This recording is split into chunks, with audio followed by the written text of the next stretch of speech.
Press F2, open his sheet music, and play the Song of Valor. Alright.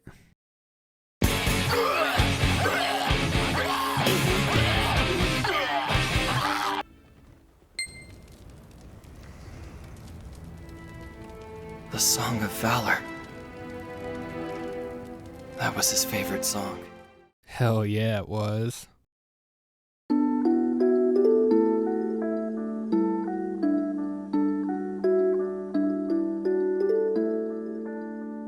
Hey everyone. First off, I hope you're doing well. My name's Bean.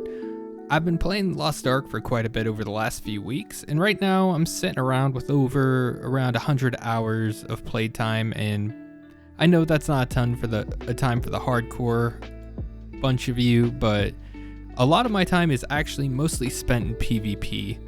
The characters I've so far played in PvP are Scrapper, Gunlancer, and the Bard, just to get some different angles of the PvP to see if I can understand it better and how different classes feel.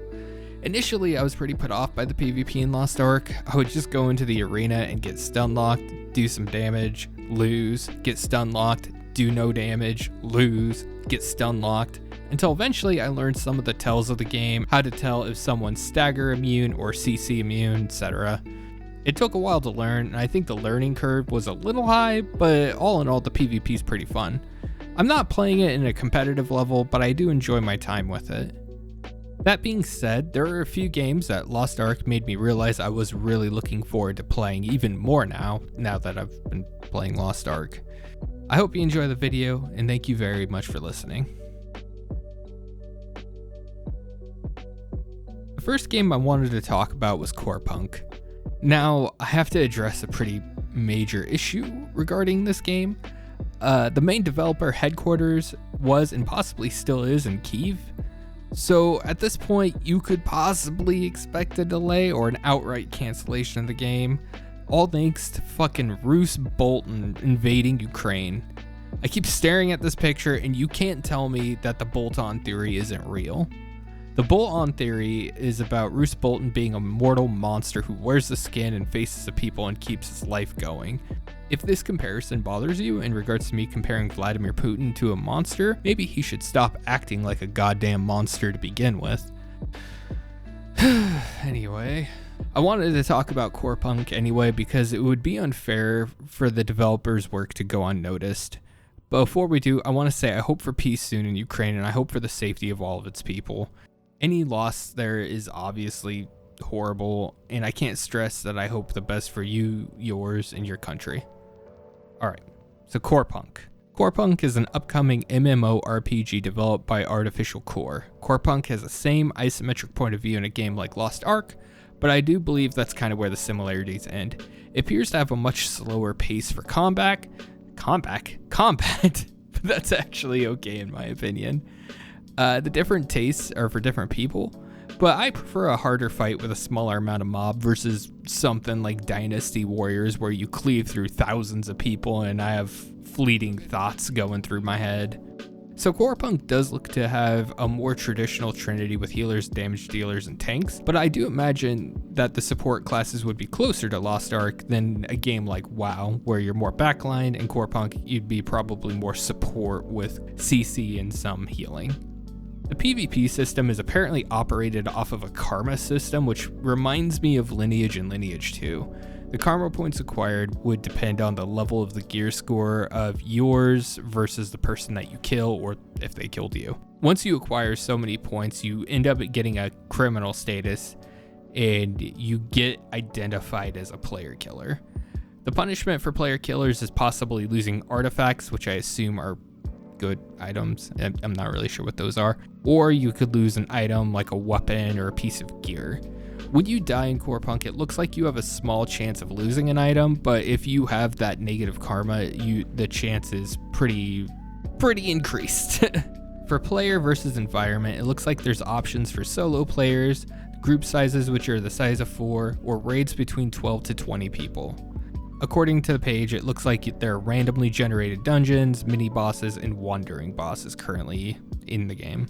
The game was already stated to be in development for 5 years, which is actually very nice to hear, because I have been watching too many Kickstarter MMOs, and it looks like they were getting pretty close. They were gonna have a beta around this time, but again, I don't try to be political or anything like that, especially if I'm just trying to present things that I really enjoy.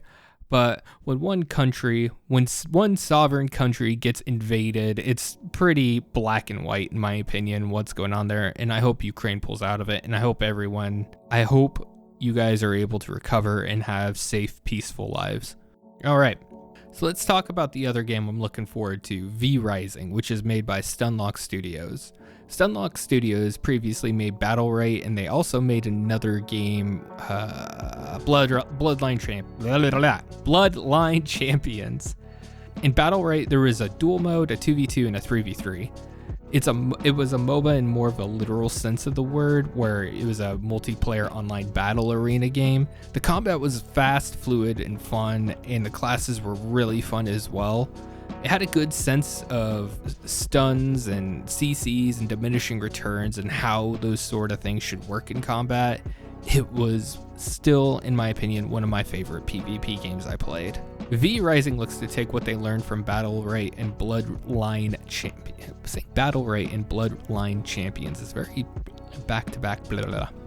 Battlerite, Bloodline Champions. Battlerite, Bloodline Champions. Battlerite, Bloodline Champions. Anyway, V Rising looks to take their previous systems from Battlerite and Bloodline Champions and make an open world dark fantasy vampire survival game. You build a castle, you can hunt some of the villagers, and eventually look to conquer parts of the world itself. I'm unaware of a lot of the systems or how people are going to be instanced in servers, but you can see in videos players are encountering each other over mining nodes and start fighting over the location. It does look like they intend to launch into early access this year, which is awesome, and it will be a buy-to-play game. I don't think V Rising is going to be an MMO like Lost Ark or Corepunk, but one of the things I've realized from games like Rust is you don't really need thousands of people to feel like you're involved in a world. Oftentimes, rivalries with smaller communities are a pretty fun time versus just having thousands of players and multiple different servers that you never really see.